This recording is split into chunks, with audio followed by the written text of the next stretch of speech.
ایک بہت مشہور ڈاکٹر تھا، میں نے واقعہ کتاب میں پڑھا۔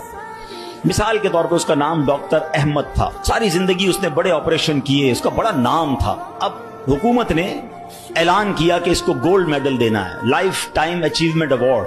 پوری زندگی اتنا کام کیا اس ڈاکٹر کو ملک کے دارالحکومت میں بلایا جائے گا اور ایک بڑی تقریب ہوگی اور اس کو گولڈ میڈل دیا جائے گا۔ ڈاکٹر بڑا خوش، اتنا بڑا ایوارڈ ملنے والا ہے۔ ڈاکٹر صاحب نے فلائٹ بک کی، جہاز میں بیٹھے، جیسے ہی جہاز اڑا تو کچھ دیر کے بعد جہاز موسم خراب ہو گیا اور جہاز میں کوئی پرابلم ہو گئی، تو جہاز کو راستے میں کسی چھوٹے سے ایئرپورٹ پر اتار لیا گیا۔ ڈاکٹر صاحب جہاز سے نکل کر عملے کے پاس جاتے ہیں کہ بھائی کب جہاز اڑے گا، میری تو وہاں بہت اہم تقریب ہے اور سارا پروگرام میرے لیے سجایا گیا ہے، میں چیف گیسٹ ہوں، مجھے گولڈ میڈل ملے گا، اب بتائیں دوبارہ جہاز کب اڑے گا؟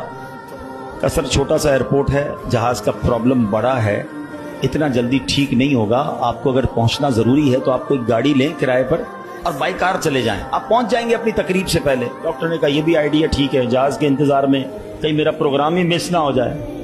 ڈاکٹر صاحب نے گاڑی بک کی، رینٹ ا کار لی، جیسے ہی راستے میں گئے تو زبردست بارش، آندھی طوفان۔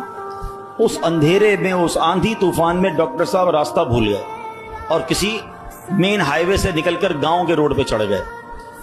بہت دیر تک راستے میں، اب بھوک بھی لگ رہی، کھانا بھی نہیں کھایا، اندھیرا گھپ، بارش ہو رہی ہے۔ اچانک ایک چھوٹا سا گاؤں میں گھر نظر آیا جس میں ایک بلب جل رہا تھا۔